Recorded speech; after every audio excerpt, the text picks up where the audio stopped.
investigaciones.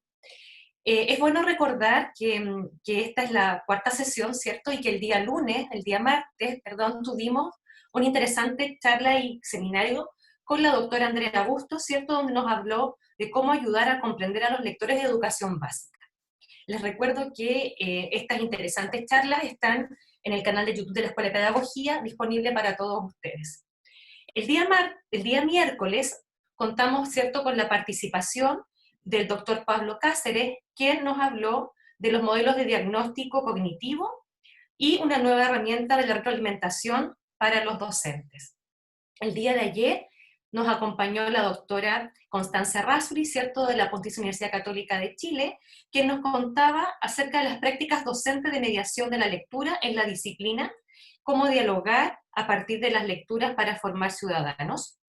Y el día de hoy vamos a dar inicio en un par de minutos más a la charla, ¿cierto?, charla-taller, que se denomina Evidencia sobre la comprensión lectora, factores de impacto y eficiencia de las estrategias para su desarrollo y mediación. Voy a comentarles un poco quién es nuestra panelista de hoy, la doctora Adriana Equida. La doctora Adriana es logopeda formada por la Universidad de Sao Paulo, tiene una maestría en Educación Especial por la Universidad Federal de Sao Paulo Carlos, es doctora en Trastornos de la Comunicación Humana por la Universidad Federal de Sao Paulo, con una pasantía en el extranjero en la Universidad de Salamanca, en el Departamento de Psicología Evolutiva y de Educación. Actualmente se desempeña como investigadora del Centro de Estudios, Ayuda e Investigación en la Escritura y Lectura en la Universidad Federal de Sao Paulo. Dejo con ustedes entonces a Adriana. Muchas gracias por la invitación. Es un gran placer estar con vosotras acá. Y ya les pido perdón porque ya no tengo una vivencia intensa con el idioma español, pero espero que hablando despacio con vosotros podamos trabajar con los temas sobre la comprensión lectora. Y si pasa algo, por favor, estaremos atentos al chat para dejar todas las informaciones claras para todos. Muchas gracias. Adriana, antes de que comiences, bueno, primero los saludo desde la Pontificia Universidad Católica de Valparaíso como directora del Núcleo de Investigación Lab, para comentarles que tenemos abierto el chat para que nos vayan mandando preguntas. Queremos hacer esto lo más dialógico posible, ya lo hemos vivenciado así en las otras sesiones y creemos que es lo más adecuado. Así es que esperamos vuestras preguntas que vayan apareciendo a medida que Adriana va presentando y Marcela, como moderadora, va a ir haciéndoselas a Adriana, quien gustosamente se las va a ir respondiendo, y así hacemos esto mucho más ágil dentro de la potencialidad que puede tener un espacio virtual, ¿sí? Así es que, bueno, agradezco a Adriana, con quien tenemos una bonita amistad hace muchos años, y que participamos juntas en algunas investigaciones también, así es que tengo certeza de que va a ser una presentación que nos va a ayudar a aprender a todos y todas, así que el espacio es tuyo. Muchas gracias.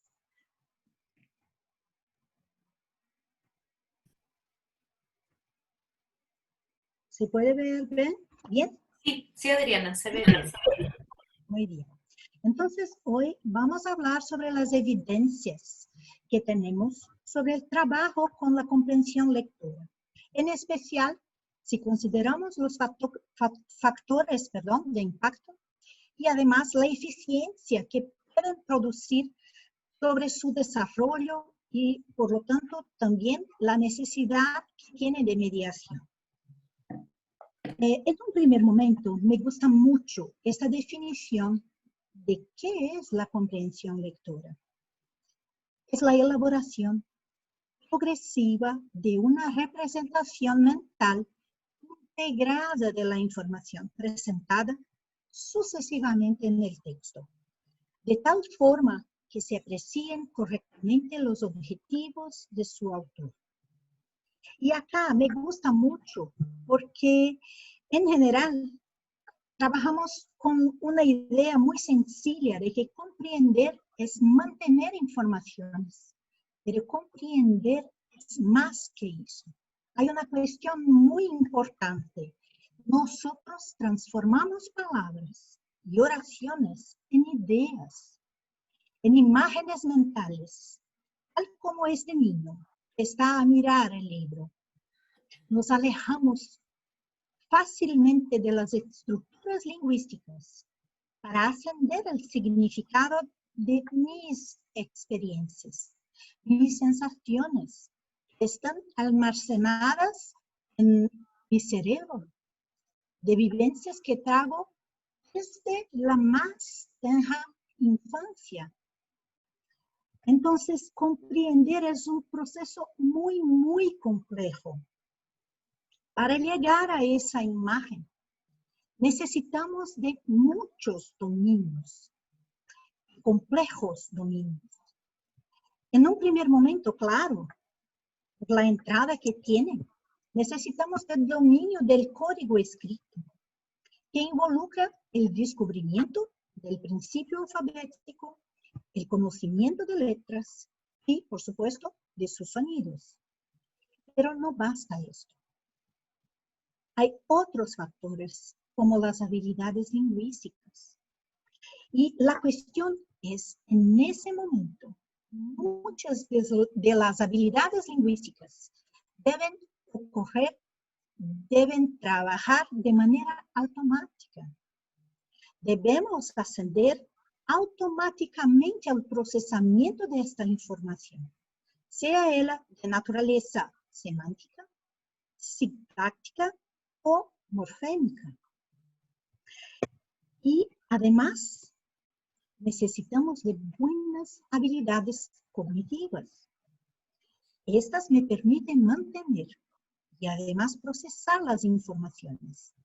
Y en un otro estágio, monitorear mi desempeño durante la lectura. Entonces, estos tres dominios son muy importantes y tienen un peso sobre todo el proceso de desarrollo de la comprensión. Por veces perdemos de vista la complejidad de la tarea. Tenemos una visión simple de que el niño comprende, si el niño comprende oralmente, entonces si domina el código, la comprensión lectora es natural. Pero no. La comprensión lectora nace de la instrucción, porque yo debo manejar estos dominios de manera ordenada, de manera organizada, para que yo logre construir una imagen mental. Y ese proceso de construcción es un proceso complejo que empieza en el acceso de la estructura superficial, que utiliza sí de las habilidades cognitivas y también de mis conocimientos del lenguaje. Y con eso, este contacto con las frases, con las oraciones, perdón, con las palabras, yo saco su significado y empiezo a construir el texto base. Este texto base ya utiliza mis habilidades cognitivas, porque en este momento, cuando estoy a buscar este significado, por veces el autor ya cuenta con mis conocimientos para complementar informaciones del texto, para que yo pueda hacer la comprensión discursiva de aquella situación representada de una manera más global. Entonces, en ese momento de la estructura superficial, cuando yo leo palabras, está claro que busco este significado de la palabra, busco la imagen que está asociada a esta palabra. Pero esta imagen se cambia cada vez que llega una nueva palabra en la oración, siempre determinada por la relación que propone la gramática. Entonces, por ejemplo, estoy a leer coche. Tiene la imagen de un coche. El coche azul ha cambiado la imagen. Está dañado. Entonces, la imagen ya no es de un coche intacto. Está dañado por causa del accidente. Entonces, estas cuestiones lingüísticas van promoviendo cambios en esta imagen mental. Y además, cuando llego en este momento del texto base, como he dicho, en algunos momentos el autor requerirá una participación activa del conocimiento del lector. No describe todos los detalles de la información porque asume que existe un conocimiento compartido y que no necesita ser explícito en todos los momentos. Entonces, yo leo, por ejemplo, una frase. Pedro, que estaba hambriento, salió satisfecho del restaurante. Entonces, que hace referencia a Pedro, por lo tanto, la gramática compartida dice que Pedro estaba hambriento. Pedro, ¿qué? ¿Desde qué hace la ligación? Por el dominio gramatical se puede hacer este sentido. Pero hay más cosas. Debemos seleccionar conscientemente nuestras experiencias de mundo para comprender la totalidad de la situación.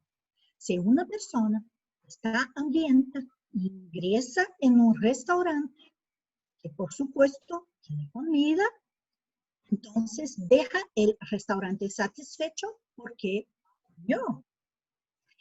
Entonces son muchos conocimientos utilizados a todo momento para que se pueda comprender en totalidad el texto.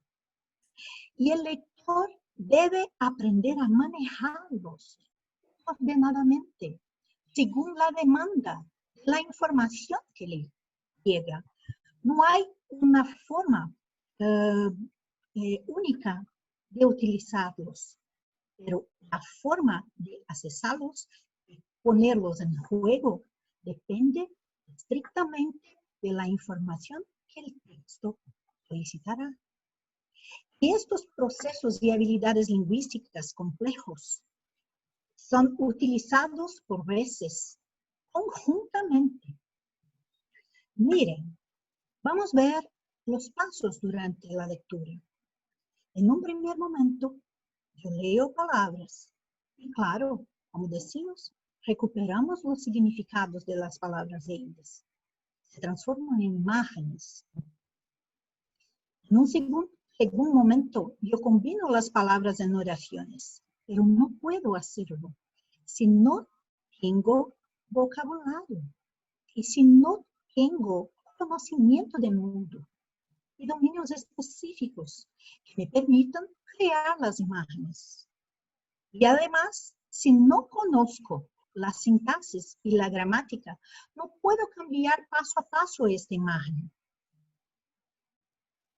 En un momento siguiente, estos accesos deben ser realizados de modo veloz. Yo tengo que buscar las informaciones lingüísticas velozmente para lograr mantenerlos en una memoria por un tiempo hasta que se complete la imagen. Entonces, todos estos procesos involucrados en la comprensión deben, parte, estar preparados ya al inicio del aprendizaje de la comprensión lectora, sí, pero su utilización en este momento es muy difícil por el niño. Cuando se pone un código escrito como una nueva forma de... Cuando hablamos del texto base, debemos recordar los pasos de la lectura que exigirán la integración de los significados de las oraciones. Ahora estoy en un plan más amplio. Y claro, estos deben integrarse para generar una representación significativa del texto. Y una vez más, necesito a todo momento ascender el conocimiento del mundo y de mis dominios específicos para integrarlos a cosas que no están explícitamente puestas en el texto. La integración, por supuesto que es hecha por partes importantes de la gramática, en especial las conjunciones. Tenemos una organización que está también puesta cuando hablamos de los recursos retóricos. El niño no tiene experiencia con la estructura textual escrita. Está a aprender a trabajar con ella. Entonces, en este momento que empieza a aprender, no tiene muchas estrategias. Y las estrategias son muy necesarias, porque las ideas son elegidas según su relevancia para el texto, para la comprensión de la información general. Algunas de las ideas tienen que ser dejadas de lado, se pone de lado, y yo mantengo las importantes. Y así, por supuesto, es que llego a una representación significativa. Y claro, a todo momento, si acceso a mi conocimiento del mundo, necesito generar inferencias. Entonces, son muchos procesos. Y una de las cosas que debemos recordarnos es que esos procesos que hemos visto, sean cognitivos, lingüísticos, que están involucrados en la lectura competente, tiene una forma de utilización curiosa, porque algunos conocimientos, en especial los lingüísticos, deben procesarse inconscientemente, pero yo, para movilizarlos, debo utilizar estrategias conscientes. Entonces, hay que tener velocidad de procesamiento, hay que tener conocimiento lingüístico bien desarrollado, pero debo ganar estrategias conscientes para utilizarlos bien en la construcción de esta representación mental. Y esto es el desafío para el niño, porque todos estos procesos trabajan conjuntamente, en especial estos que están involucrados en el reconocimiento de palabras, como el conocimiento fonológico, la decodificación, que promueve el reconocimiento visual de palabras. Es una habilidad que en los primeros años lleva tiempo para tornarse automática. Necesita de mucha utilización para que tornese automática y libere, deje la atención voltada, direccionada para la estrategia consciente de formación de la imagen de un texto completo, sabiendo cuándo solicitar el acceso de vocabulario, estructura lingüística, el razonamiento verbal y además, claro, haciendo la ejecución fluida, armoniosa, coordinada entre el reconocimiento de palabras y la comprensión auditiva, lo que permite ascender al significado global del texto. Entonces, al hablar de esta dificultad que el niño que empieza a aprender enfrenta, necesitamos decir que este tiempo para tornarse fluida, armoniosa y además ascender al significado, este tiempo de maturación es muy largo. Y para lograr una imagen profunda del texto, veces e incluso crítica del texto, llevamos cerca de 15 años. El periodo donde tenemos incluso la maturación de áreas cerebrales que nos ayudan en el proceso de monitoreamiento. Vean cómo ese proceso cambia muy rápidamente. Si miramos acá, aquí están las correlaciones. Hay un modelo que es el modelo de la Simple View of Reading. Este modelo nos ha dicho que decodificación y comprensión oral tiene una influencia muy directa sobre la comprensión lectora. Y es verdad, porque el niño en un primer momento tiene un peso muy grande de la decodificación, porque tiene que movilizar atentamente el reconocimiento de letra, del grafema, la recuperación del sonido y además hacer la junción para que logre comprender la palabra. Es un esfuerzo cognitivo muy grande, en especial en el primer y segundo grado, pero su importancia va bajando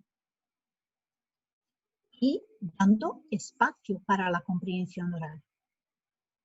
De modo que el automatismo libera recursos atencionales y cognitivos para que yo logre llegar a una comprensión completa. Y esa es la contradicción de la comprensión lectora. Debemos tornar rápidamente la decodificación automática para aprender a seleccionar conscientemente cómo movilizar nuestras herramientas lingüísticas y cognitivas para construir una buena imagen mental a partir de las habilidades de comprensión oral. Pero los textos no tienen la misma estructura de la oralidad. Las sintaxis de los textos son diferentes de la forma oral de la forma escrita. Por supuesto que los textos escritos tienen una complejidad muy grande que aumenta a lo largo de la escolarización. Todo para decir, es difícil comprender, es muy difícil. Y en resumen, debemos tener condiciones esenciales para que logremos atingir una integridad de esta comprensión. Como hemos visto, necesito de condiciones mínimas de decodificación.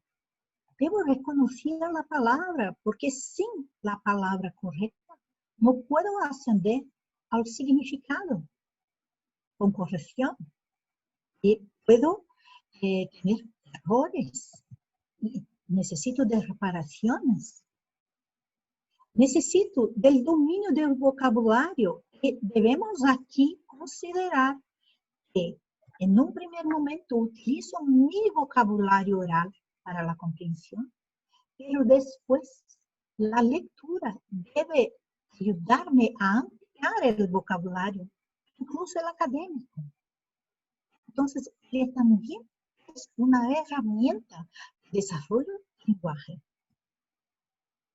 Por fin, debemos pensar que si quiero que el niño llegue a la comprensión, tenemos que pensar en la adecuación del texto a la capacidad de lectura del estudiante.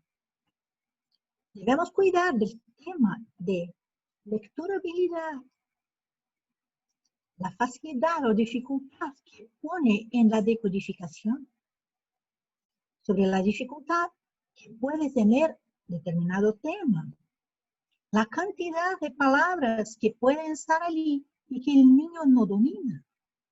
Entonces, si logro darle, que le doy un texto que está arriba de su capacidad, la imagen mental no se confunde.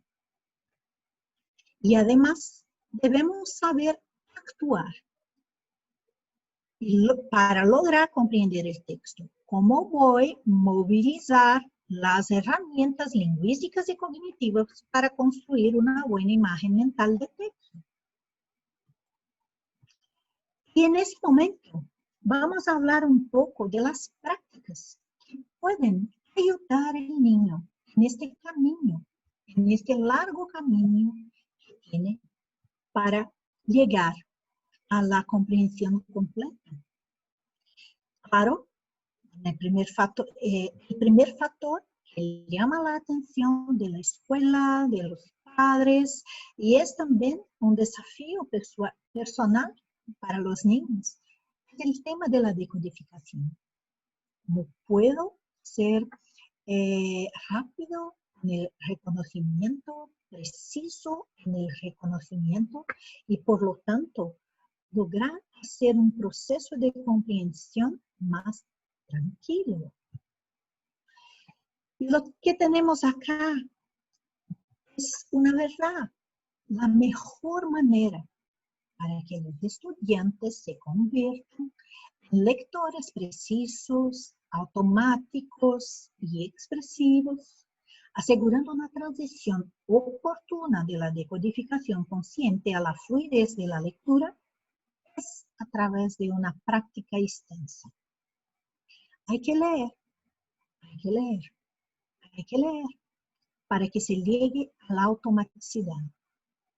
La lectura constante permite el uso del procesamiento fonológico con una ordenación, y esta es la basis, junto del conocimiento claro del código gráfico, que va ocurriendo cada vez más rápidamente y permite crear una imagen global de la palabra. Lleva a lo que llamamos en inglés de lexicalización, en español, perdón, de lexicalización de la palabra. De modo que después de verla, yo puedo reconocerla por completo, en una mirada.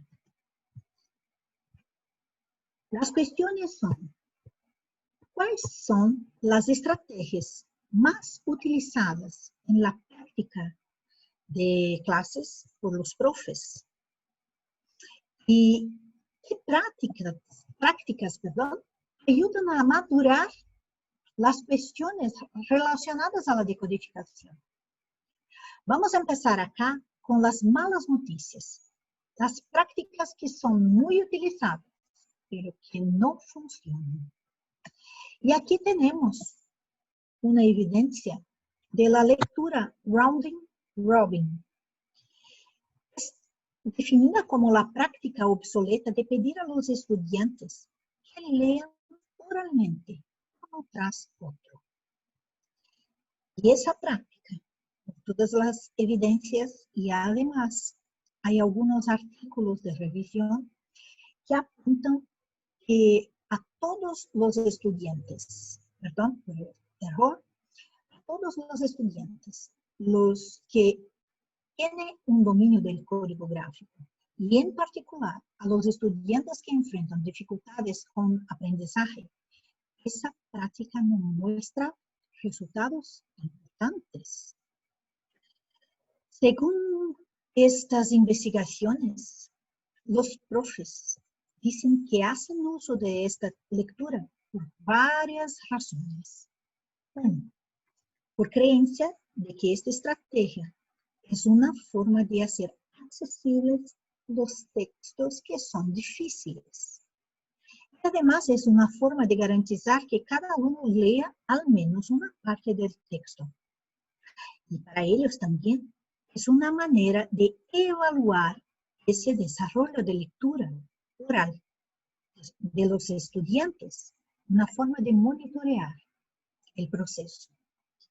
Pero a pesar de estos objetivos, debemos pensar que la lectura por turnos no contribuye para la lectura general que necesitan tener los estudiantes. Por ejemplo, leer en turnos expone a los niños a una tensión, un nerviosismo, porque están a leer para todos.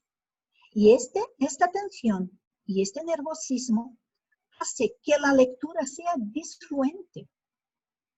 Y en general, esto no genera una imagen global, una lexicalización de la palabra. Además, Cuando el profe rompe el texto con pausas para que se haga el cambio entre los estudiantes, esto puede hacer con que los estudiantes se concentren en partes desconectadas. Esto trabaja contra la comprensión. Y un otro motivo por lo cual esta práctica no es una práctica efectiva es que los estudiantes también pueden desinteresarse cuando no es su turno.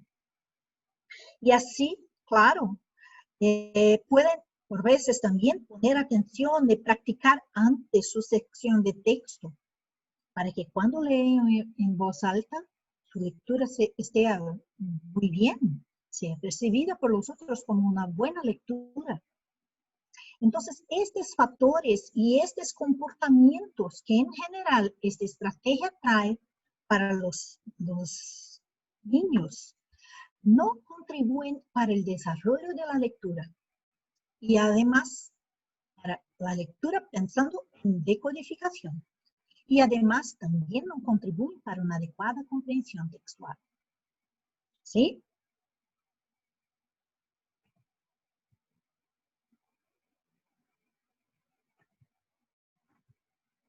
Seguimos. Entonces, ya hablamos de las malas noticias. ¿Cuáles son las prácticas que funcionan si quiero dar a mis niños la oportunidad de tornar su lectura automática? ¿Qué puedo hacer? Una práctica que se muestra muy importante y muy efectiva es la lectura repetida. Entonces, ¿qué es la lectura repetida? Entonces, en un primer momento, el profe y su alumno eligen un texto de interés, por supuesto, de ellos, y que se puede leer, pero aproximadamente con 90% de precisión en la lectura inicial. Lo que hablábamos sobre la adecuación del texto a la capacidad del alumno. Puede elegir en ese texto un pasaje breve, que debe tener entre 50 y 300 palabras. ¿Sí? Hace una medición de la fluidez lectora que da al niño para que practiques en otros momentos que no en las clases la lectura repetida de este pasaje. Y ello lo va a hacer de manera independiente. Así que esas lecturas repetidas hechas por el niño producen, sí, claro, en aquel pasaje, una imagen de la palabra más lexicalizada y por lo tanto tienen suceso en el automatismo. Y la gran pregunta es, pero Adriana, si están a entrenar solamente en un pasaje breve, los gaños se transportan para otros textos.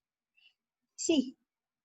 Entonces, 32 de los 33 estudios mostraron que los lectores que se volvieron más fluidos en términos de velocidad, precisión, y cuando se midieron prosodia en estas pasajes breves que leyeron, tornaronse también más fluidos en otros textos. Y esa es una estrategia que también tiene su valor incluso con estudiantes que son considerados lectores lentos y que tienen problemas. No es una estrategia solamente para trabajar con los alumnos que tienen una buena posibilidad de atingir una automaticidad. Perdón. Si algo no se queda claro, por favor, estamos atentos al chat. Pueden hacer preguntas. Adriana, acá hay una pregunta. Claro. Y la pregunta dice, ¿y la práctica de hacer leer a los niños de manera rápida funciona? Práctica de leer a los niños de manera rápida, pero... De hacer que los niños lean rápido. Lo que pasa es que acá en Chile sí. también ha sido muy frecuente trabajar con los niños la velocidad lectora. Sí. Entonces, a muchos niños en los establecimientos educacionales le hacían pruebas de velocidad lectora, pensando Ujú, que efectivamente había un cierto nivel de relevancia. Entonces, yo claro. creo que la pregunta quizás también va por esa línea de cuán eficaz es que se realicen pruebas de velocidad lectora. Yo creo que el único problema que se tiene cuando se solicita el niño que lea muy rápidamente es que se puede dar una instrucción que le llega como una imagen de buen lector, lo que lee rápidamente, pero que no lee con precisión. Esto puede pasar con algunos niños, ¿comprende? Eh, Hay niños que si tú hablas, bueno, vamos ahora a leer este pasaje más rápidamente. Y yo creo que la clave no es más rápidamente, pero debemos leer primero con precisión. Y además, si logramos hacerlo con precisión, entonces utilizamos la lectura repetida para hacernos más rápidos. La repetición ayuda en la lexicalización, más que imponer al niño el peso de leer rápidamente y movilizar su procesamiento fonológico con celeridad, pero con la posibilidad de que tenga pérdidas, ¿no?, de calidad en ese proceso. Perfecto. Si tenemos niños incluso con problemas de desarrollo, de lenguaje, o niños que tienen una tendencia, por ejemplo, a dislexia, este procesamiento no se puede realizar con más velocidad. Entonces, ellos, por supuesto, no van a lograr hacerlo como le pide el profe. Les pone a una situación que los llevará, por supuesto, a un fracaso y una percepción de autoeficacia muy baja. Yo no creo que sea la mejor tarea para hacer esta, esta estimulación. Gracias, Adriana. Yo te aviso si es que hay otra pregunta. Oh, vale. Bueno, ahora hablamos un poco de leer mientras escucha. Sabemos de la importancia del retorno auditivo, incluso para que se pueda modelar la prosodia. Cuando deseamos que el niño tenga un poco más de fluidez. Esa, por ejemplo, es una estrategia muy interesante para que se haga más velozmente la lectura, porque tú tienes un apoyo. Entonces, ¿qué es leer mientras escucha? Es una estrategia en general complementar. Hace uso de libros grabados. Puede ser grabado por el profe, puede ser grabado por los padres, para exponer a los estudiantes a cantidades significativas de texto conectado de una manera accesible.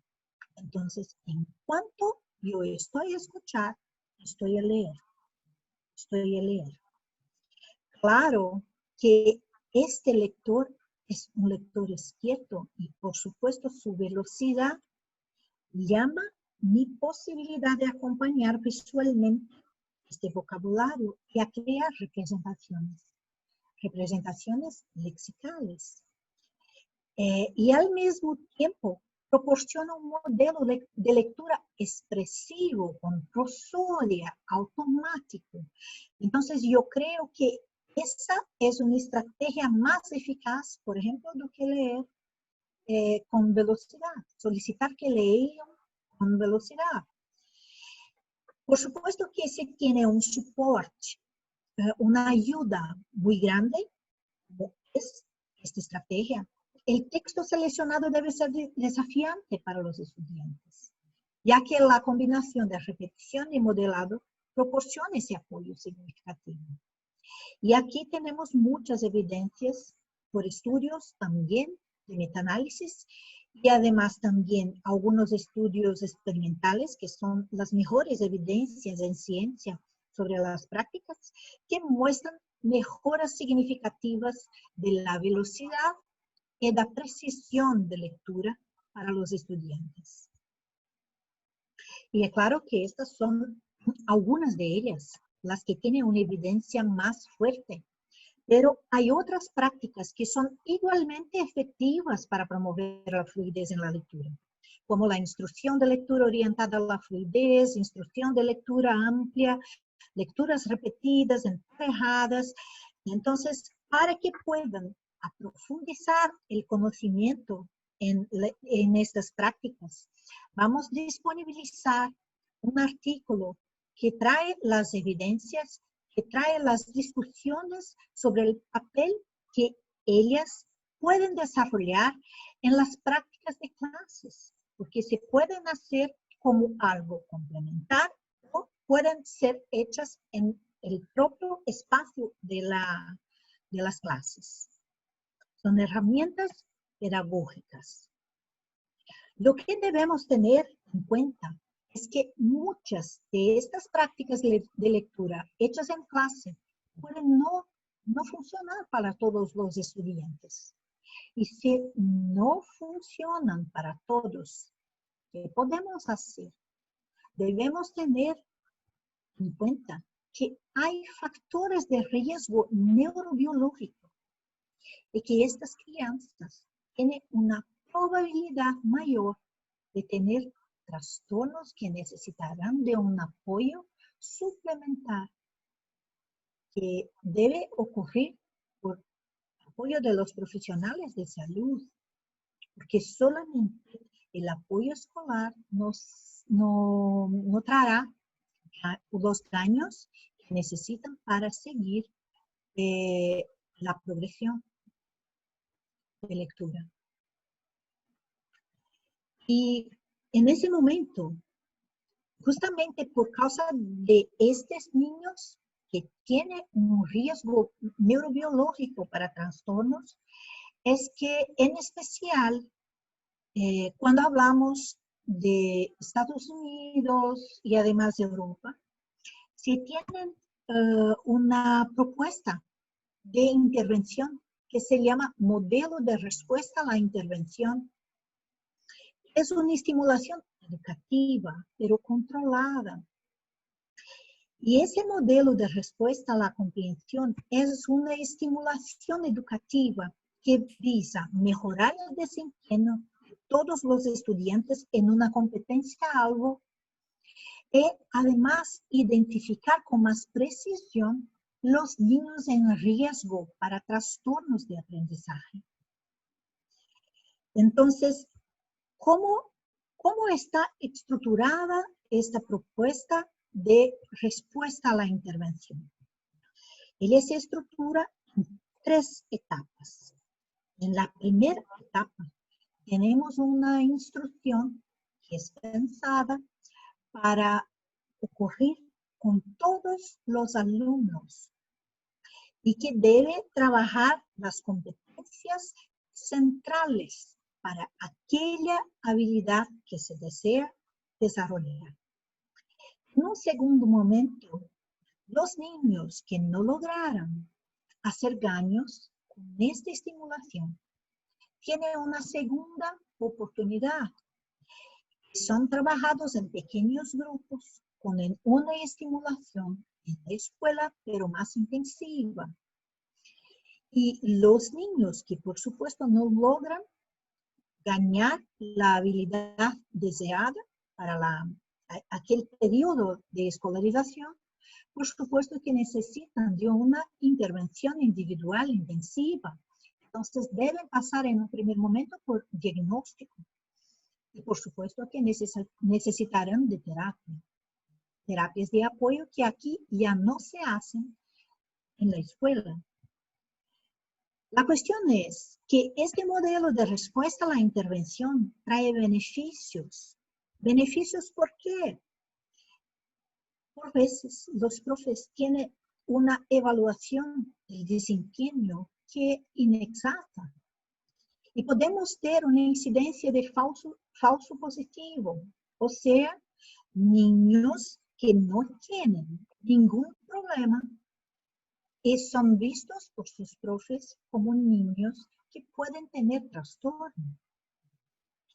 Aquí tenemos los niños que no tienen un aprovechamiento de las estrategias que la escuela propone, que no tiene el mismo nivel de desarrollo, pero es una inadaptación. Tiene una estructura neurobiológica íntegra, completa, y que tienen la posibilidad de desarrollarla si hay cambios en la forma de enseñanza. Un otro beneficio es ese, la reducción de la incidencia de falsos negativos. Acá en Brasil tenemos muchos niños por clase. Entonces, por veces, los profes no logran identificar con precisión los niños que verdaderamente tienen dificultades que pueden estar relacionadas a trastornos. Y aquí, la identificación de riesgos, así lo llamamos en este modelo, es la falta de respuesta a este tipo de intervención, que es la característica principal del trastorno. Si yo tengo una dificultad neurobiológica, necesitaré de más exposiciones y más direcciones y apoyos para que logre alcanzar el mismo desempeño que un niño, por ejemplo, que no tiene esta posibilidad, lleva para ganar la determinada habilidad. ¿Cuál es la efectividad deseada por ese modelo? Entonces, un buen modelo de respuesta a la intervención, en general, en un primer momento, se pasa con todos los niños, debe elegir como niños de riesgo 5 a 15% de los niños para un segundo momento de intervención. Y después de este segundo momento, tenemos sí la persistencia de las dificultades solamente con 1 a 5% de los niños. De manera que este porcentaje está más próxima a los valores que tenemos de incidencia de trastornos en la población en general. Y por lo tanto, aumentamos la precisión de encaminamientos, no sé cómo se dice en español, para el sistema de salud y de apoyos, terapias. ¿Es así, Marcela? Vamos bien, sí. Oh, qué bien. Gracias. Pero, ¿cómo se puede trabajar, por ejemplo, un modelo de respuesta a la intervención con esa que busque esta efectividad deseada? Por ejemplo, para una competencia, para adquisición de una competencia de decodificación. Fue lo que hemos hecho acá en Brasil. Entonces, en una primera etapa, hicimos solamente la intervención colectiva. Todos los estudiantes se someten a la estimulación para mejorar las habilidades y competencias importantes para ese proceso de decodificación. Pero debemos seguir las recomendaciones del Departamento Americano de Ciencias de la Educación, que tiene experiencias con ese modelo muy bien sucedidas. El primer momento es tener en cuenta que debemos hacer el control de aprendizaje y un proceso de estimulación riguroso, que parte de una evaluación universal. Esto debe garantizar el monitoreo del progreso del escolar, evaluando, por lo tanto, su desempeño previo y su desempeño posterior a la intervención. Uso de instrumentos de evaluación, por supuesto que tiene que tener un cuidado especial, porque estos instrumentos deben tener mediciones eficaces para identificar riesgos, para competencia trabajada, por supuesto, y deben permitir además identificar grados de desempeño, si tienen bajo riesgo, moderado o alto, para que se pueda ver el cambio. Adriana, Dime. En este modelo de intervención, para lograr la efectividad deseada, ¿hay algún número de estudiantes por aula que es recomendable? ¿Por qué te lo pregunto? Porque acá en nuestro país las aulas de colegios públicos, de colegios municipales, muchas veces alcanzan un promedio de 35, 40, 45 alumnos incluso. Entonces, sería interesante saber cuál es la percepción tuya y también qué es lo que dicen los estudios respecto a la cantidad de alumnos para poder ejecutar este modelo de respuesta. No hay una determinación sobre el número de niños, Marcela. Ya. Lo que tenemos, sí, es la posibilidad de control. ¿Cómo se va a hacer una evaluación universal? Esta evaluación, por supuesto, tiene que ser rápida, pero va a hacer un control de cada niño. Entonces, si tú tienes el control del niño antes y después, puede ver su gaño frente al monitoreo. Yo creo que esta posibilidad ayude a los profes que tienen muchos niños en sus clases, ¿no? Porque por veces el gran número de niños le impide de mirarlos más próximamente, de saber en qué nivel de desarrollo están. Pero impone también una dificultad que es el tiempo que llevará para hacer esta evaluación. Porque hay que ser individual. Aunque sea muy corta y específica para una habilidad, hay que ser individual. Y el proceso de simulación no, es colectivo. Okay. ¿Comprendes? Entonces, sí, en un primer momento, hacemos la evaluación, un proceso de intervención colectivo y miramos los efectos de este proceso en una segunda evaluación. La respuesta de daño o de estabilidad que tenemos me da el riesgo que este niño tiene para un problema, para un trastorno. Perfecto, gracias. ¿Sí? Sí. Las etapas de intervención colectiva en este momento también tienen sus recomendaciones propias, porque si voy a hacer un programa de simulación, este programa de simulación debe ser intensivo, sistemático, dirigido a promover las habilidades básicas de esta competencia deseada. Entonces, las actividades deben construirse, sí, para trabajar no solamente la habilidad, pero las habilidades subyacentes que están abajo, que trabajan para ella. Y deben estructurarse desde las más fáciles hasta las más difíciles. Y claro, las actividades elegidas deben tener evidencia científica. De manera más práctica, como hemos hecho en Unifesp, la Universidad Federal de São Paulo, esta intervención. Diseñamos y probamos un programa de estimulación que trabajase con las habilidades subyacentes a la decodificación. Nuestro objetivo era promover los índices de velocidad y de precisión de lectura en escolares en un primer momento de primer y segundo grado y después del tercer grado, que se juntó a la investigación.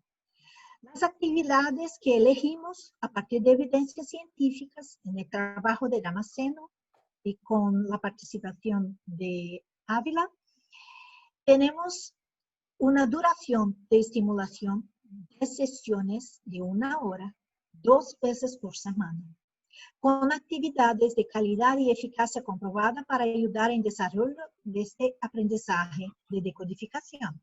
Entonces, miren, la intensividad, que es una de las cosas, de las regulamentaciones propuestas. Y estas actividades fueron elegidas a partir de un modelo, que es el modelo de la Simple View of Reading. Si quiero que el niño sea automático y reconozca las palabras rápidamente, debo estar atento porque las habilidades del lenguaje oral que están en el procesamiento de la información auditiva son muy importantes.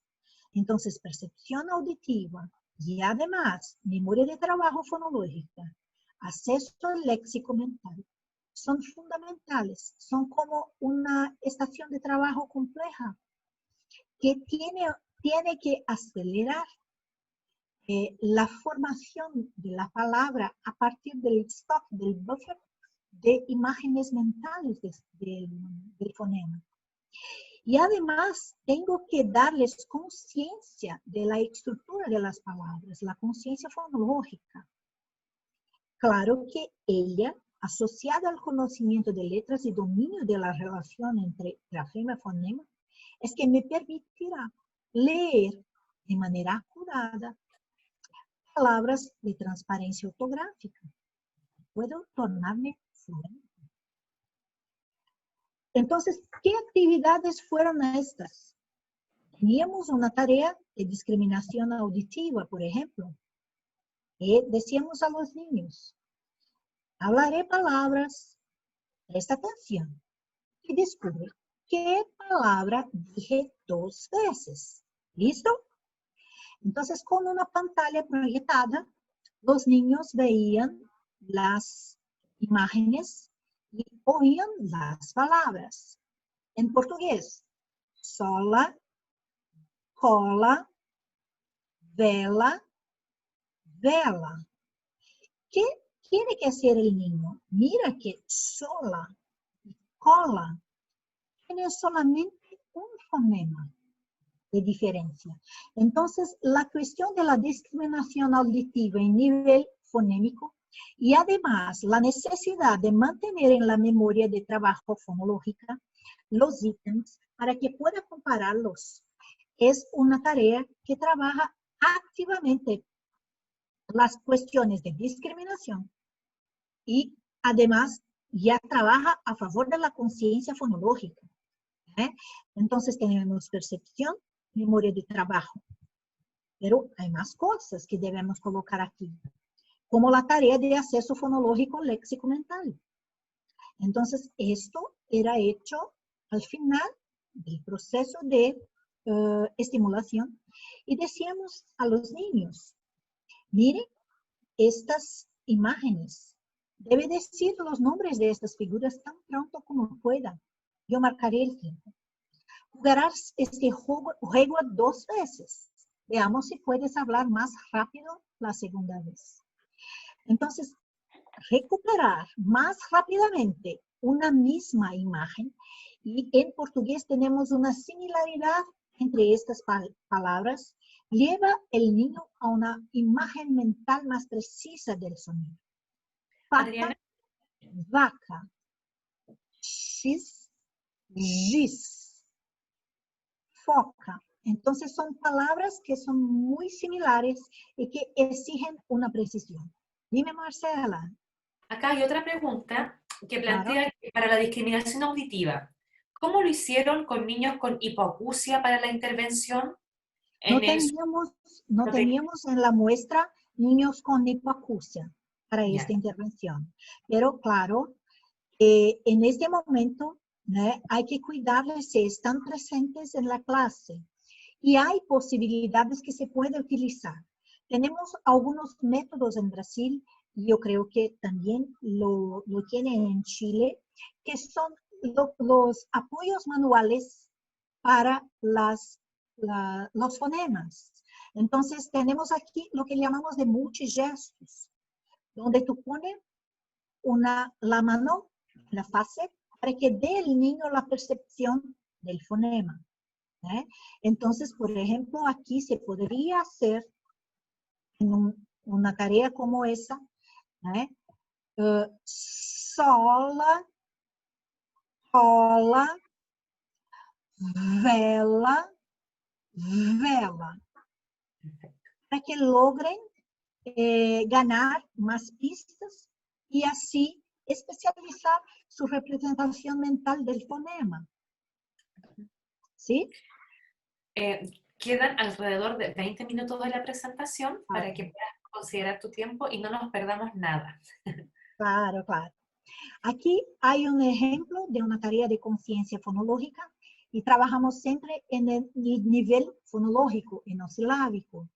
Entonces, yo diré una palabra, chave.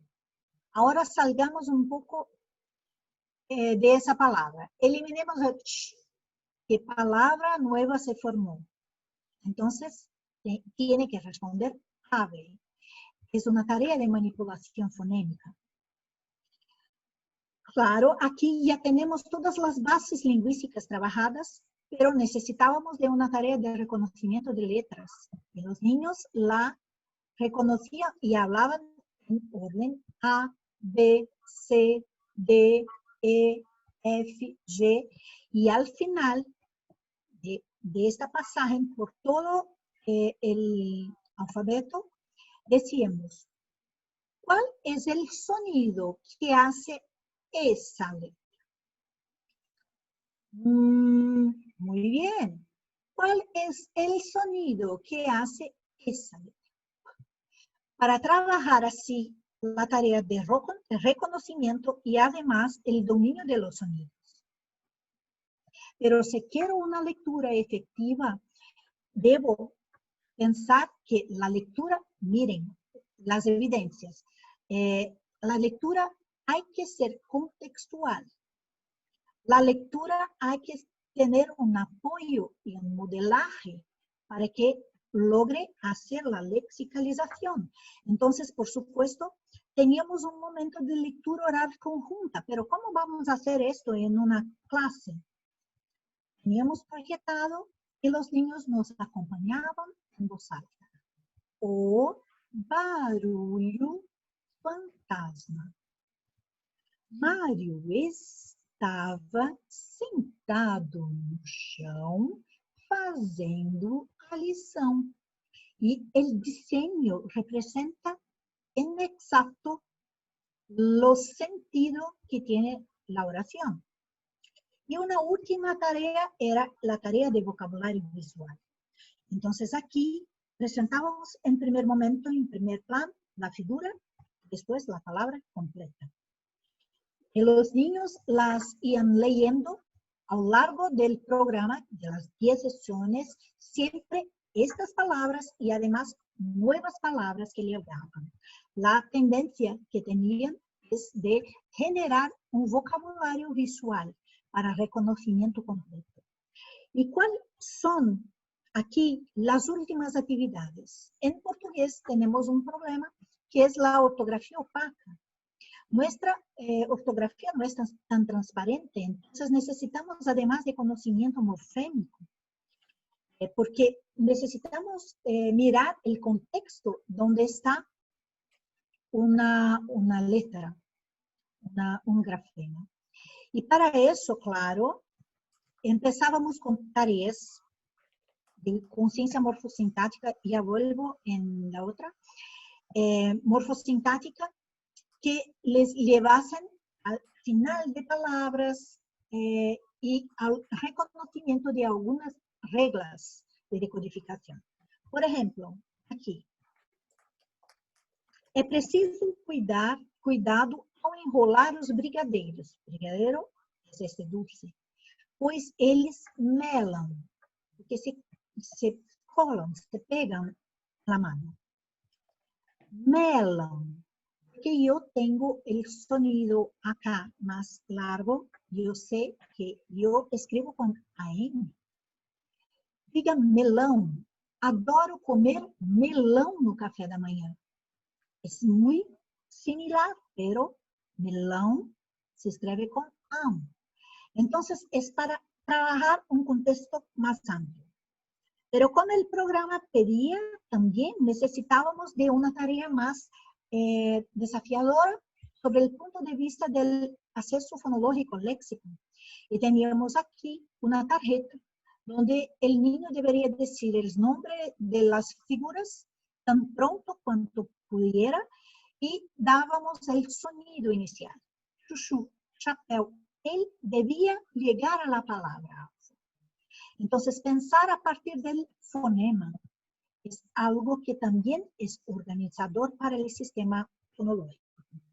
tenemos acá como resultados? Entonces, miren que en un primer momento, 26 alumnos tenían un nivel inferior. Y en la evaluación final teníamos 13 de ellos solamente en el mismo nivel inferior. Muchos alumnos estaban en el nivel medio después en la evaluación final. Y el número de alumnos en el nivel superior también ha cambiado positivamente. En el segundo grado, lo que tenemos también es una reducción expresiva de niños con desempeño inferior y una proporción mayor de niños en un segundo momento en nivel medio y superior. De modo que observamos en general que 56% de los estudiantes obtuvieron rendimiento inferior en la preintervención. En la postintervención, 24 de los estudiantes obtuvieron rendimiento inferior. Claro, entonces 30 niños abandonaron el grupo de riesgo. Y cuando miramos, dime. Hay otra pregunta en el chat. Dice, para trabajar la precisión de la lectura, ¿es recomendable solicitarle al niño que lea un listado de pseudopalabras para trabajar la precisión de la lectura? Es una manera que se puede trabajar, pero hay que tener certeza que él puede manejar los componentes del procesamiento fonológico con calidad. Porque si tú quieres que utilice este conocimiento en una palabra que no tiene sentido, debe hacer con regularidad y precisión esta conversión. Si no tiene una capacidad de trabajar con estas tareas, por ejemplo, es mejor que utilices un modelo, por ejemplo, como ese de respuesta a la intervención, donde tú vas a trabajar desde las habilidades más bajas, que son las habilidades subyacentes, hasta la lectura. Y no es necesario hacer, como pueden mirar, la lectura de una pseudopalabra. Yo tengo, para hacer la lectura, yo tengo que tener las habilidades básicas íntegras. Si tú vas a poner para un niño de riesgo esta tarea, por supuesto que él no va a aprovecharla para crear una lectura efectiva y además debe frustrarse con esta tarea. Tener, una vez más, una percepción baja de alta eficacia. ¿Sí? Perfecto, gracias. Aquí tenemos los cambios. Cuando miramos velocidad y precisión y miramos que el grupo pesquisa y el grupo control, por supuesto, tiene un aumento, un mejor desempeño en el segundo momento, porque por supuesto que la escolarización produce buenas experiencias también para ampliar la velocidad de precisión. Pero cuando logramos comparar los grupos y sus daños en este momento, vemos que el grupo control y el grupo pesquisa, aunque no tengan diferencias cuanto a los daños de velocidad, sí, los niños del grupo pesquisa logran más eficiencia, aprovechan mucho más que los niños del grupo control cuando hablamos de precisión. Por lo tanto, el papel que en general la escolarización hace solo es más sobre la velocidad y no sobre la precisión. Si quiero ampliar la precisión, tengo que trabajar sobre las habilidades subyacentes para darles la condición, en especial para los niños de riesgo, de salir de una lectura imprecisa para una lectura más efectiva. Y cuando miramos aquí, también vemos que lo probable efecto sobre la precisión está en la discriminación auditiva. Porque los niños del grupo pesquisa con la estimulación logran hacer una discriminación auditiva mejor en el segundo momento. Y por supuesto que el grupo control que no fue trabajado aquí no tiene esta en esta competencia un apoyo, porque no es algo del trabajo escolar. La cuestión del tiempo de nombramiento, de errores, sí, esto, la propia lectura se puede hacer más rápido, puede hacerlo más rápido. Tú trabajas con la lectura y el acceso se queda cada vez más rápido. Y la conciencia fonológica, cómo trabajamos en directo a todo momento con la percepción del fonema. Entonces, por supuesto que los niños, del grupo pesquisa tienen un mejor desempeño. Este desempeño es mejor cuando miramos los niños de primer y segundo grado, pero ya no tienen efecto en el tercer grado, porque aquí ya están a trabajar con la opacidad ortográfica. En general, ya tiene una buena condición de trabajar con palabras regulares, transparentes. Por esto, el programa no logra darles hacer una mudanza expresiva. ¿Sí? Entonces, esas son maneras que tenemos de ver las posibilidades de trabajo con la decodificación. Pero decimos desde el principio que leer bien no es solamente leer con precisión o rápidamente, pero es llegar a la comprensión más profunda. Y es claro que ese proceso de decodificación es importante para creación de lectura habilidosa, pero hay una disminución progresiva de este peso de la decodificación a medida que hay una maduración de las habilidades lingüísticas que las ancoran, que están subyacentes, pero debe crecer la importancia del manejo de todos los factores que están relacionados a la comprensión oral. Esto ahora debe ser la principal preocupación del profe. Estos lectores iniciantes, en cuanto no tienen habilidades de decodificación buenas, pueden no conseguir lograr leer de forma autónoma para comprender. Entonces, ¿qué alumnos vamos a apoyar? ¿Qué alumnos vamos a dejar que hagan su lectura de modo autónomo? Yo creo que Andrea ya ha hablado, yo he visto su charla en su presentación, y lo que tenemos es justamente esto, que mirar los 4 factores. Condiciones mínimas de decodificación, dominio del vocabulario académico, adecuación del texto y saber actuar. Si quiero que el niño logre comprender, debo mirar estos. Ya hablamos de la decodificación, pero no vamos a alejarlo del problema de la decodificación.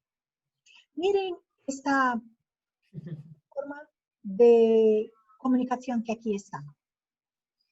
Yo he cambiado la manera de escribir y esto causa retrasos en la lectura. Esto roba recursos cognitivos. ¿Lograron comprender lo que tenemos aquí? Yo sí. ¿Sí? Debido a la pandemia, Te dice sí. estamos encerrados en casa. Ya que estamos sin actividades, disfrutaremos de las clases del seminario. Entonces, hacerlo así, claro, necesita más memoria, atención, divide esta memoria y atención entre los procesos de decodificación y comprensión. Y por supuesto que dificulta el acceso. Entonces, Andrea hablaba sobre la importancia de que en algunos momentos la lectura oral conjunta, que es una estrategia típica que se utiliza en clases, ella es importante como una forma de minimizar el impacto de la decodificación para que el niño pueda lograr comprender, que es diferente de hacer el turno, es la lectura conjunta. Y Andrea ya ha presentado estos datos. Sabemos que la lectura conjunta es importante, pero ¿en qué situación es importante? ¿En qué situación ayuda? Y hemos mirado que no tenemos efecto cuando los textos son narrativos. O sea, si el texto es narrativo con una legibilidad fácil y tiene un tema familiar, no es necesario hacer la lectura conjunta. Los niños pueden leerlo y comprenderlo solos. Entonces, estos textos son importantes para la práctica de la decodificación, para la práctica autónoma de la comprensión. Y es por ahí que debemos empezar, ¿sí? Ahora, si tú quieres, mismo así, saber si logra utilizar una planificación, una ayuda para que puedan comprender, que son darles manejos orales para que sepan los pasos, las etapas que deben seguir.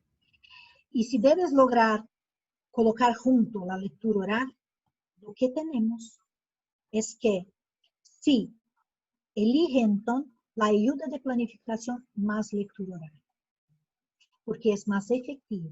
En especial, lo creemos que sí para los niños de riesgo. Es una extensión de análisis de datos que ainda necesitamos hacer. Pero creemos que para los niños con dificultades, esta planificación más lectura oral será fundamental para que logren comprender mejor. Entonces, ¿qué dicen las? Dime. Estamos a 5 minutos del tiempo, ¿ya? Sí. Y también hay una pregunta. Entonces, prefiero que termines la presentación y de ahí te hago la pregunta, ¿sí? Oh, perfecto. Entonces, ¿qué tenemos a partir de estas evidencias con los textos narrativos? Los textos narrativos de temática familiar son los ideales para prácticas de lectura autónoma de lectores principiantes. Cuiden que estamos a hablar de textos fáciles, entonces cuiden de la lecturabilidad y del vocabulario que tienen. Ahora, pero que el niño logre comprender. Sí, entonces, ¿qué torna un niño competente para comprender textos más complejos o textos por veces expositivos?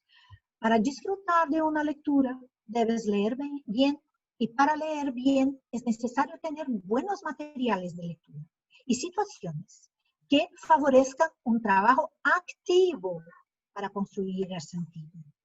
Para los nuevos lectores, esta calidad solo será posible con la mediación.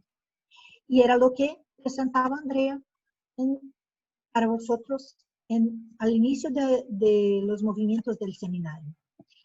Nosotros podemos dar a los niños, a través de nuestros movimientos discursivos, una regulación para que aprendan a cómo actuar bien para lograr llegar a una comprensión plena.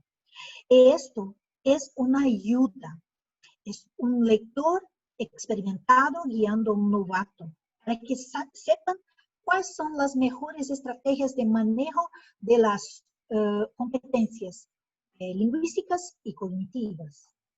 Y es claro que esto es lo que me lleva a una representación mental más rica, más compleja, saber cómo movilizar estratégicamente mis habilidades para lograr un objetivo, para salir de una lectura por veces superficial y llegar a una lectura de tipo reflexiva a lo largo del proceso.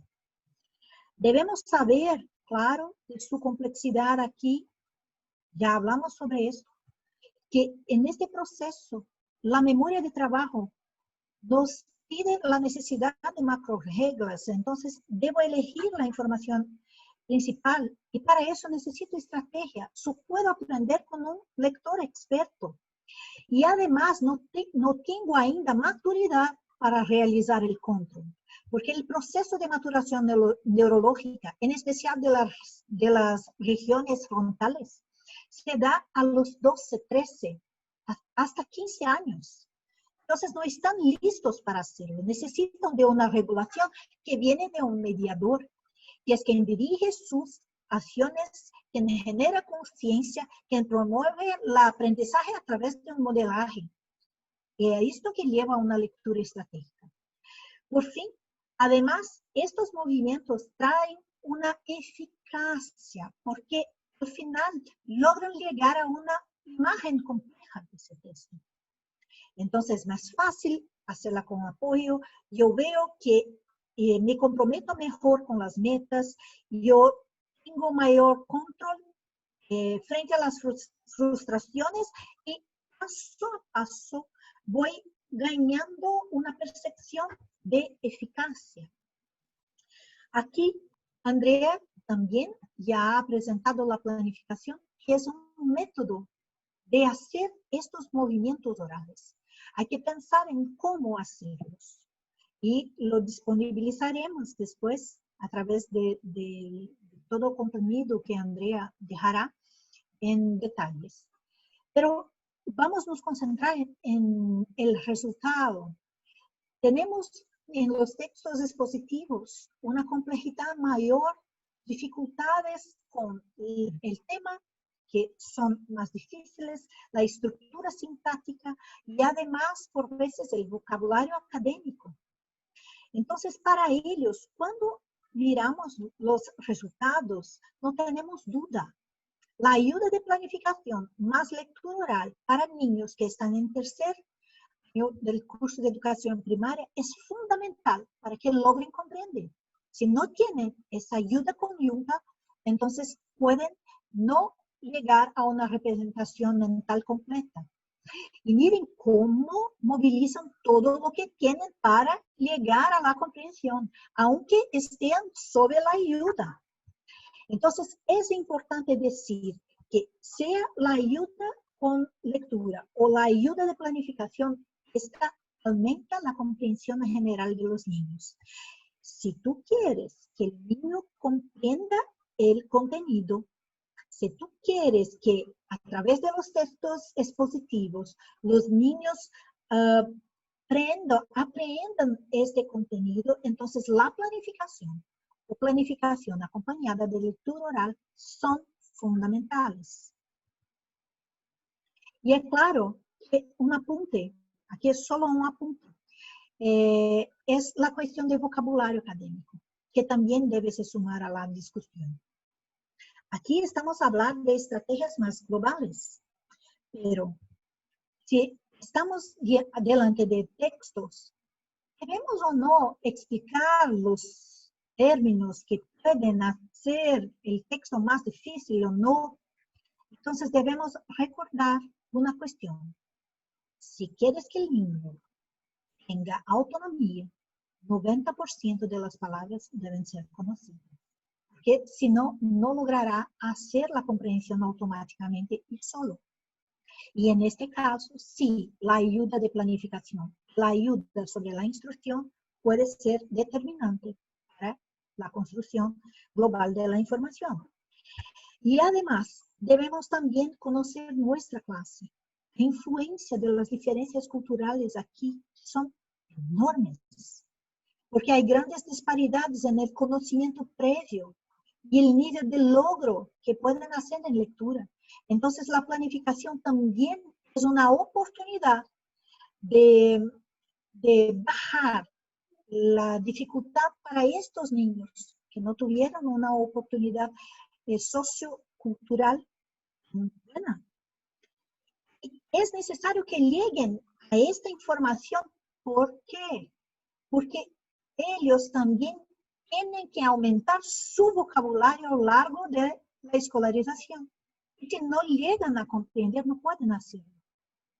Así que un buen lector gana cerca de 3.000 palabras por año, entre 1 y el 12º grado de escolaridad.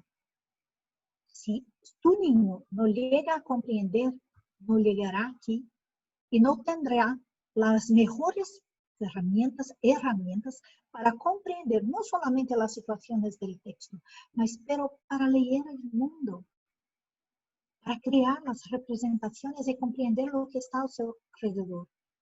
Entonces, trabajar sobre el vocabulario académico es importante. Para finalizar, enseñar el vocabulario no es solamente darle la palabra y el concepto. Es necesario actuar sobre los factores generativos y yo necesito del contexto para que el niño logre comprenderlo y formar así patrones neuronales. Y lo que hace con que los niños puedan crear vocabulario, porque utilizan y oyen o leen la palabra en el contexto. Y leer hacen ver el sentido contextual. La repetición frente a la palabra son las cosas que hacen la ligación entre los circuitos neuronales y forman esta imagen, que es el objetivo que tenemos de la comprensión. Si yo no conecto informaciones, si yo no conecto todo que es movilizado al mismo tiempo, no creo la imagen.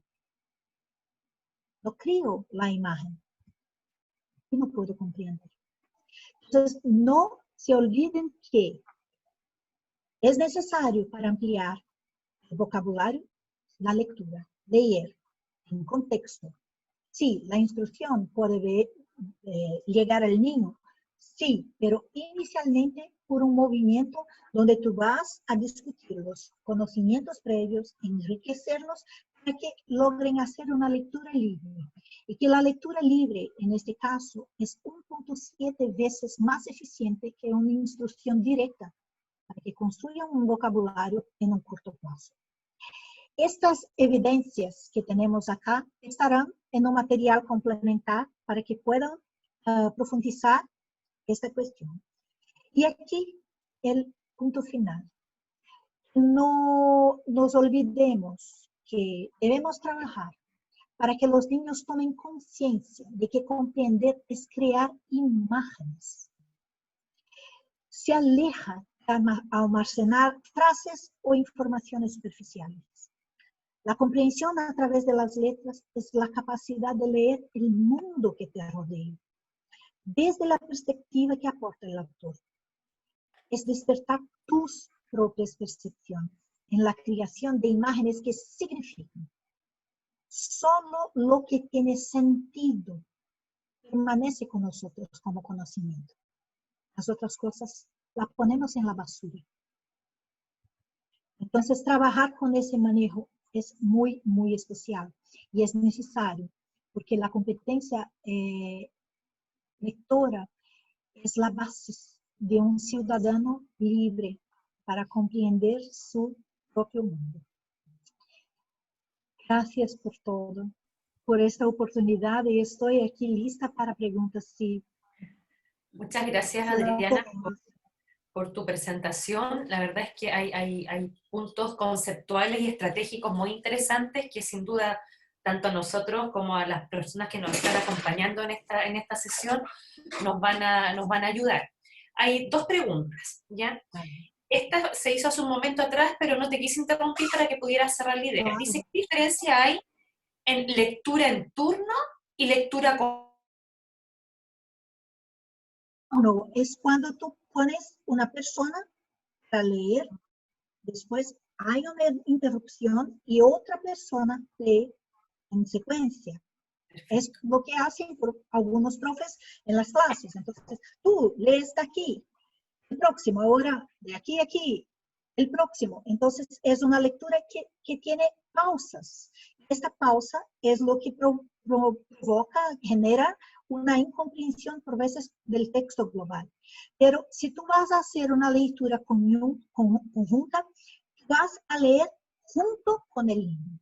Puede mirar, como han visto, como he colocado en la pantalla, en el programa, donde están a mirar las modificaciones y saben lo que estoy a leer en el mismo momento.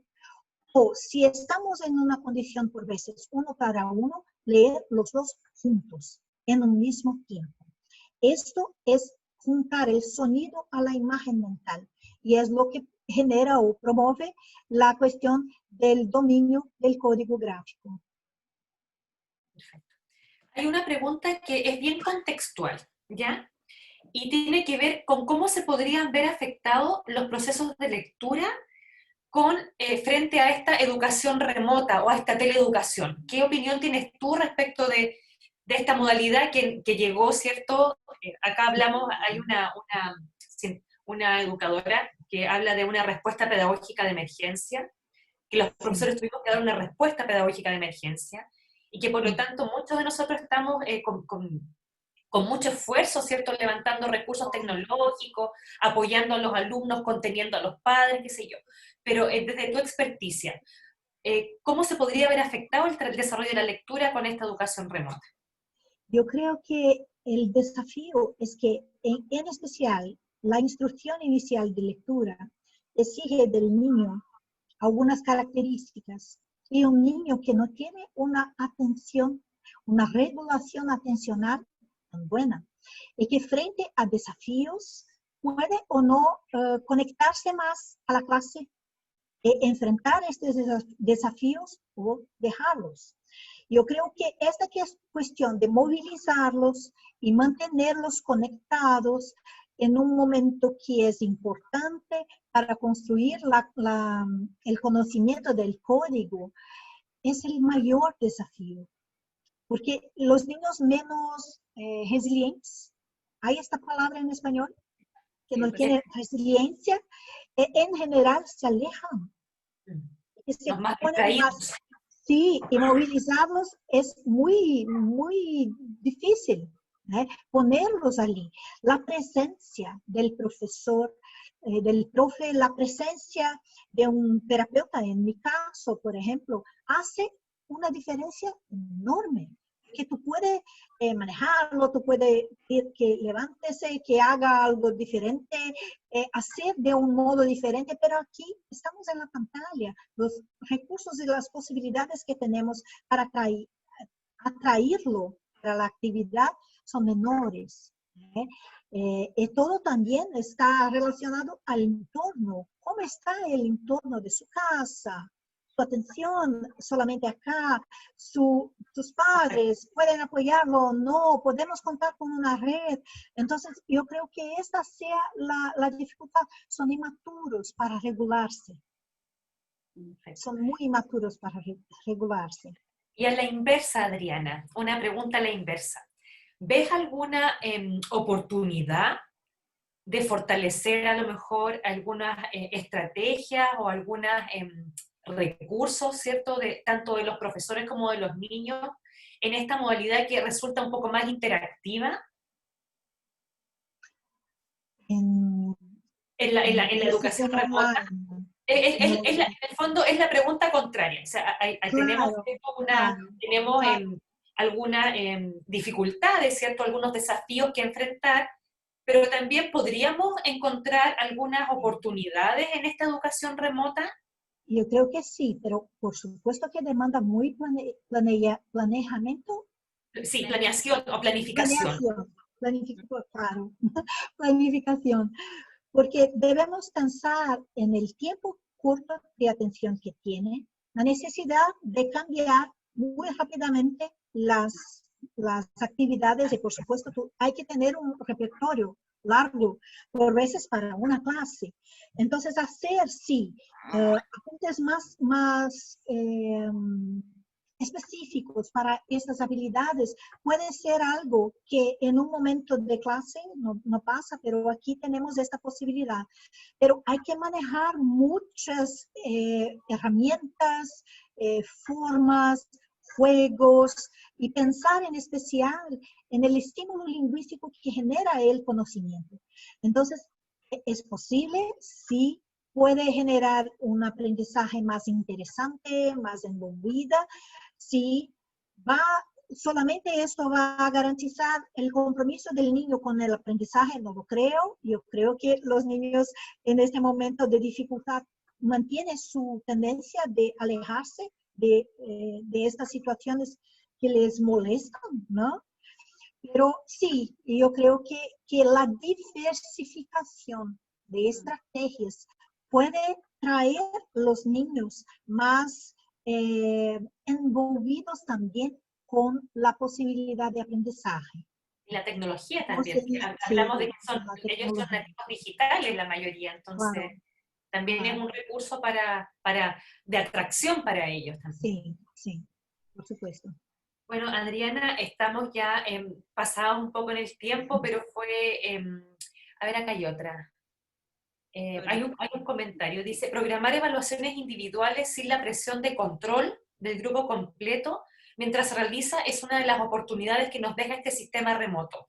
Yamilé ve que es claro que una oportunidad es no tener la presión del control del Claro, grupo completo, que efectivamente se puede trabajar de forma más individual, más sí, personalizada en esta sí. educación remota. Muchas gracias, Yamilé, por tu comentario. Oye, Adriana, Marce, yo creo que es bueno que aportemos desde nuestra cultura a las ideas que tiene Dri, ¿no? Me parece que una de las cuestiones que he estado pensando durante todo el rato que te he estado escuchando es que es posible aplicar algunas estrategias, por ejemplo, de manera remota, pensando en lo digital, por ejemplo, los tipos de recursos que pueden ser más de corte interactivo y de trabajo autónomo, ¿no? Cuando tú haces que los niños hagan clic, clic, clic frente a algunos audios, ¿no? Y que respondan. Eso tiene una garantía de trabajo, de una ruta que los niños van siguiendo y que también permite diversificar ritmos, ¿verdad? Un Sí, poco lo sí, que habla Yamilet, ¿no? Y por sí, otro lado, yo creo que uno de los grandes desafíos que plantea lo que tú estás contando es que los profesores tenemos que tener muy claro qué estrategias van dirigidas hacia qué. Y sí, también que hay estrategias que no abordan otras habilidades, por buenas que sean, ¿no? Entonces yo pienso, por ejemplo, en algunas, en una creencia de que, por ejemplo, el leerles mucho a los niños o hacer animación lectora permite que los niños se den el salto a la comprensión lectora. Y tú nos has demostrado que hay habilidades que están de por medio, ¿no? Sobre sí, todo donde hiciste más hincapié, que es en la parte fonológica, ¿no? sí, Entonces, el acceso al código, y que no basta con que un niño se entusiasme con la lectura sí. y no es Pero capaz debe tener posibilidad de hacerlo por sí. de hacerlo por sí mismo. Y para hacerlo por sí mismo, deben acceder a estas habilidades que tú fuiste demostrando y que Sí, están en este modelo de la doble cuerda y el de la circle view, ¿cierto? Entonces, como un gran desafío para los profesores es sí, tener conciencia de cada una de las habilidades sobre las que estamos sí. trabajando, ¿no? Yo creo que solamente un punto que es importante. Cuando tenemos un desarrollo del lenguaje que está muy bien, el profe ya tiene en sus manos los niños con capacidad de aprendizaje garantizada. uh-huh, Pero el desafío es pegar niños que tienen fragilidades, no trastornos, pero no, que tiene este sistema fonológico que es más instable, impreciso y que ahora en este momento del aprendizaje del código se torna el punto central. Entonces, ¿cómo manejar estos niños en riesgo? ¿Cómo sí, hacer que hagan su lectura automáticamente? Estos son los desafíos. Y en general, solamente leer no es para muchos una estrategia eficiente. Y hay que mirar esto, hay que controlar esto y saber que para esto sí, hay que trabajar la subyacencia para que pueda hacer la decodificación por sí mismo. uh-huh, uh-huh. Sí, sí, eso es algo que tenemos que pensar. Sí, bueno, y para ir cerrando quizás un último cruce de ideas en relación a lo que plantea Andrea, que podemos pensar que son dimensiones también distintas, que todas contribuyen. El desarrollar el hábito y el gusto por la lectura es algo muy importante, pero no necesariamente es lo único. Por lo tanto, trabajar las estrategias y los recursos que nos planteaba Adriana y que nos reforzaba Andrea la semana pasada, ¿cierto? O sea, el taller pasado, es importante que lo tengamos en cuenta, sobre todo cuando planificamos una secuencia didáctica de comprensión de lectura, cruzarla con ortografía, con vocabulario. El vocabulario es tremendamente relevante para el trabajo, Sí, ¿cierto?, de la comprensión, y es algo que debemos de tener como en el checklist, ¿cierto?, de las acciones y recursos que planificamos. Bueno, yo creo que ya ha sido una tarde muy concentrada, ¿cierto? Con con muchos contenidos de interés, con estrategias, con recursos que Adriana nos entregaste, también con posibilidades, ¿cierto?, de herramientas de intervención. Así que yo quisiera, en nombre del Núcleo Lab, ¿cierto?, agradecerte el tiempo, la preocupación, la participación y todos los saberes que tú compartiste con nosotros esta tarde. Gracias por todo.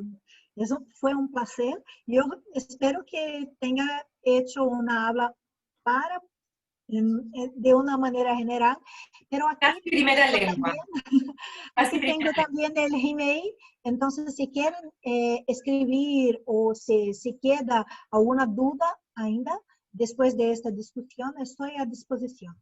Sí, como ustedes pueden ver en la presentación, la gente que nos sigue acompañando, ¿cierto? Está el correo electrónico de Adriana, también está la página web, el Instagram, el blog, así que hay varios recursos donde podemos ir a buscar información, o también escribirnos a nosotras, ¿cierto? A la profesora Andrea, a mí, para que podamos hacer de puente, ¿cierto? Con sus dudas o con colaboraciones futuras.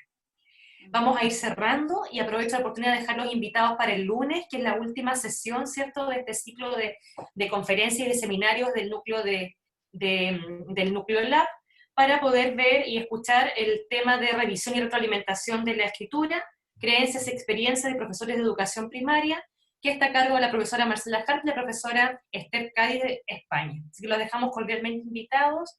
Acá dicen, fue tremenda ponencia, le enviaremos comentarios, muchas gracias, esperamos el material complementario, muchas gracias. Hay muchos agradecimientos en línea, Adriana, así que te vas, ¿cierto?, cargada de agradecimiento y de cariño. Gracias. Bien, nos vemos entonces.